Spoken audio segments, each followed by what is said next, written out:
ઝઘડિયા તાલુકામાંથી જોડતો એકતાનગરને જોડતો માર્ગ છેલ્લા ઘણા સમયથી બિસ્માર હાલતમાં છે। ત્યારે ઝઘડિયા તાલુકામાં નવી ટેકનોલોજી પ્રમાણે રોડ બનાવવામાં આવ્યો, પરંતુ નવી ટેકનોલોજીવાળો માર્ગ લોકોની મુશ્કેલીનું કારણ બન્યો। નવી ટેકનોલોજીથી બનાવેલ રોડ પર ઠેર ઠેર ખાડાઓ પડી ગયા છે અને ધૂળની ડમરીઓ એટલી હદે ઉડે છે કે તેનાથી રાહદારીઓ ત્રાહિમામ પોકારી ઉઠ્યા છે। વારંવાર રોડને લઈને લાગતા વળગતા તંત્રને રજૂઆત કરવા છતાં કોઈ પરિણામ આવ્યું નથી। ધૂળ ઉડવાને કારણે નાના વાહન ચાલકો રોંગ સાઈડ જવા મજબૂર બન્યા। તો ઝઘડિયા તાલુકાના રાજપારડી ગામના 4 રસ્તા પર પણ એકાએક રોડ બનાવી દેતા આ રોડ પરની ધૂળની ડમરી ઉડતા હોવાથી રાજપારડી બજારમાં ધંધા રોજગાર ચલાવતા વેપારીઓ અને ગ્રામજનો પરેશાન છે। આ ધૂળ ઉડવાને કારણે લોકોના સ્વાસ્થ્ય સાથે ચેડા થતા હોય તેવું લાગી રહ્યું છે। રાજપારડી વિસ્તારમાં ઉડતી ધૂળને કારણે બજારમાં ખરીદી કરવા આવતા લોકોને ફ્રૂટ, શાકભાજી અને ખાણીપીણીની ચીજવસ્તુઓ ધૂળવાળી ખરીદી કરવી પડે છે। તેનાથી ગંભીર બીમારીના શિકાર બનતા હોય છે।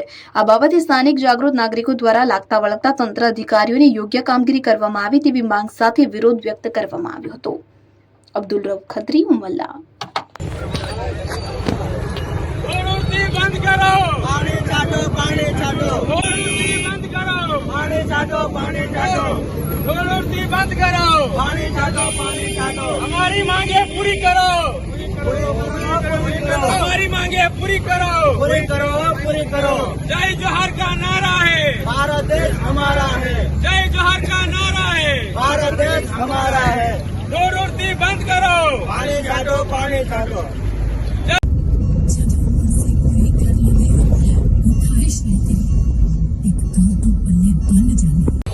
હું રાજપારડીનો રહેવાસી ગણેશભાઈ વસાવા આજે રાજપારડીથી ઝઘડિયા સુધીનો રોડ બદતર હાલતમાં છે અને વારંવાર આ રસ્તા પર અકસ્માત પણ રોજના થાય છે ને મારે આ સ્થાનિક તંત્રને એટલું કહેવું છે કે આ રસ્તાનું યોગ્ય સમારકામ થાય અને જે આ ડસ્ટ ઉડે છે તેનાથી આરોગ્યને પણ ગંભીર નુકસાન થાય છે ને રોજ જીવનમાં પણ અવરોધ ઉભો થાય છે ને અહીં જે વારંવાર એક્સિડન્ટ થાય છે એના તકે અહીં સ્પીડ બ્રેકર મૂકે એ મારી તંત્રને જાહેરાત કરું છું, આપણે એ કરું છું, માંગણી કરું છું। હું ધર્મેશભાઈ વસાવા, રાષ્ટ્રીય આદિવાસી એકતા પરિષદ।